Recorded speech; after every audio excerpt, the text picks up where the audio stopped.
Okay, folks, welcome to Best Stock Charts for the coming week. This is Bob Desmond, and it is January the 12th, 2020. Thanks for joining in. Tonight, folks, being Sunday night stock market futures live at 6 p.m. Eastern Standard Time. Please join us free tonight. There will be a link in the video description area below. And then at 7 p.m. Eastern Standard Time, we'll segue over and into a members inner circle private session. And that's where members have an open mic night and they ask me questions about stocks that they're interested in. Or if they have questions, they'll ask me questions about whatever. It's an open forum, open mic night. All right, so why are you listening to me? How was my week last week? It was outstanding. A great way to kick off the year. We booked profits in UGAZ. We bought down here in this consolidation range, basing at 65.69. We sold up here as we spiked up and into resistance. We also booked profits in Bitcoin, and we plan on getting back involved with it. But we bought it back here. This is a weekly chart. Bought it back here the week of December the 16th. I'm going to do a video, post-trade review on this one. And we sold as we rallied up and into resistance right at this 20-period moving average. And we'll be looking to buy the breakout on Bitcoin. More to come. Again, I'm going to do a post-trade review of this trade. Pretty interesting. NUGT, of which we've been selling. This is a core position. We sell covered calls against it. We were doing so throughout this time frame here, and we began selling deeper out of the money call options as recently as last week, generating cash flow. It was a very, very strong week, and we booked profits in 10% of our position as we saw a lot of fear get priced into NUGT, and we sold 10% of our position at around $37 per share, and that was in the after-hours session, and you can see we never even made it up that high during the normal hours session. We began buying back the NUGT on Friday, and we will continue to build on our position as the charts begin to look more and more favorable from a risk-reward perspective. What else did we book profits in? The LABU. We bought this on the 7th, after hours, on the 7th, when the shares were trading as low as, actually, we didn't even get in at the lows, but they were trading down in the after-hours session at 52.89 on the news that the Iranians had just launched missiles at American bases, and we stepped in, took advantage of all the fear that was in the market, bought the LABU, and I wanted it anyway. Let's go to a 2-hour chart. And the reason why I wanted it was we were looking for a pullback and a retest. This is a 2-hour chart. We got the breakout on a 2-hour basis. I wanted a pullback and a retest, and the Iranians, for the most part, handed us that pullback and a retest and then some in the after-hours session. Obviously, it's not reflected here. In fact, let's bring up the after-hours session. Here you had it. This is where we bought in here, with the low of this session being 51.61, and we got in again at 52.89, so not even at the lows. And you can see that we made the right call. There was a lot of fear, a lot of panic in the markets, and we said, you know what, as contrarians, we need to step in here and take advantage of this unsustainable move lower. And sure enough, we rallied, and it was a great trade. Now, LABU does remain on our watch list for the coming week, and in fact is a best stock chart. So let's begin with LABU. Why do we still like it? We like LABU, not so much for the intraday chart. Again, this is a 2-hour chart. Let's step away from this.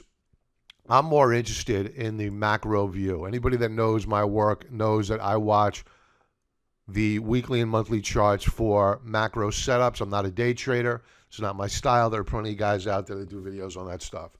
I like to be a little bit more strategic, worried about my risk reward. And on a weekly basis, the LABU flashed a very, very nice reversal bar, but we did close off the highs of the week. But what I want you to do is take a step back and soak in the setup. And the setup is a W formation, right? We put in the left side of the W. The crescendo selling was back in December of 2018. In 2019, we rallied up to a high of 66.47. We've pulled back, put in a higher low. Now we are flirting with a breakout above the pivot point of the W formation. To smooth out the noise a little bit, I'll show you on a monthly chart what this looks like. And there you have it. Here's your W formation. We are poised for a breakout here. So we'll be looking to re-enter LABU to the long side. We may sell some puts, generating premium. We're not going to be buying the puts. That would be a bearish trade. We're bullish on LABU. Therefore, we want to sell the puts, generating cash flow, and we'll probably buy the shares as well. So members, more to come. We'll send out trade alerts when we do open up this trade, and we'll continue to monitor it during our group sessions as well as on Market Wrap.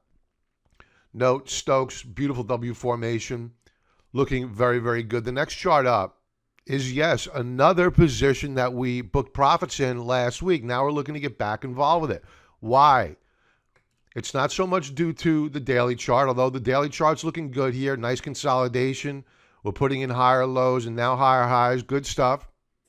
Stokes are looking strong. But what I really find attractive here is the weekly setup, and we're looking for a breakout above this upper band of resistance. Stokes are hooking up higher lows, a beautiful breakout on Ultimate Oscillator. So the weekly chart is telling us that the technicals are improving, but it's not time to buy yet. Why? It's because we hit resistance last week. We haven't closed above it. That's why we booked our profits. We want to see a breakout on Bitcoin. Then we will step back in and reopen our position.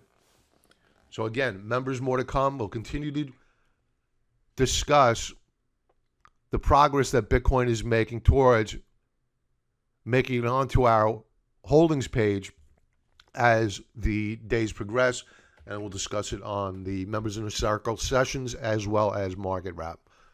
Let's take a look at UBOT. This is the Direction AI, Artificial Intelligence ETF. And this is just a pretty chart. We've had a long, volatile consolidation, and we broke out last week. The problem is that there is resistance immediately above. So that overhead supply is going to have to get worked off. I think it will get worked off. And note, again, we're using the same formation as we are using with LABU to influence our decision to get long of UBOT or LABU, and that setup is a W formation. Here it is on a weekly view. Here's your left side. Your pivot point is at 15.06. Here's your right side. You have a higher low. Now we're flirting with that 15.06 level. We break out and above it. Yes, there's overhead supply here, but I think there's a lot more upside potential to come. So members, more to come on UBOT. The next chart up is a short, and it's Apple. And I've been talking about it. I've been saying that it's overbought, but it'll probably go higher for quite some time now. And I still believe that there's a good possibility that Apple, if the market doesn't fall apart, can proceed higher. So we may be contrarians, but we do not ignore the fact that the trend is your friend until such time as that trend becomes, in air quotes, unsustainable. And that's exactly what you're seeing with Apple at this point in time. You have RSI at 89. It's ridiculous. It's not going to stay here. Why don't I short it right now? It's because the markets could stay irrational for far longer than I could stay solvent. And the markets will send us signals of as to when it's time to begin building a position short in Apple. Now, we are seeing some signals on a daily basis as noted by this doji star formation, which flashed on Friday, which implies that we may have a trend reversal at hand. But that is not sufficient enough for us to open up a short position just yet. We need more, especially with up volume bars looking the way they do. They're above average. You don't want to fight these guys. These are institutions. So members, more to come when we decide to pull the trigger to the short side on Apple. And the last chart up that we're looking at is Costco. Weekly chart. Nice consolidation. We peaked out at $307.10.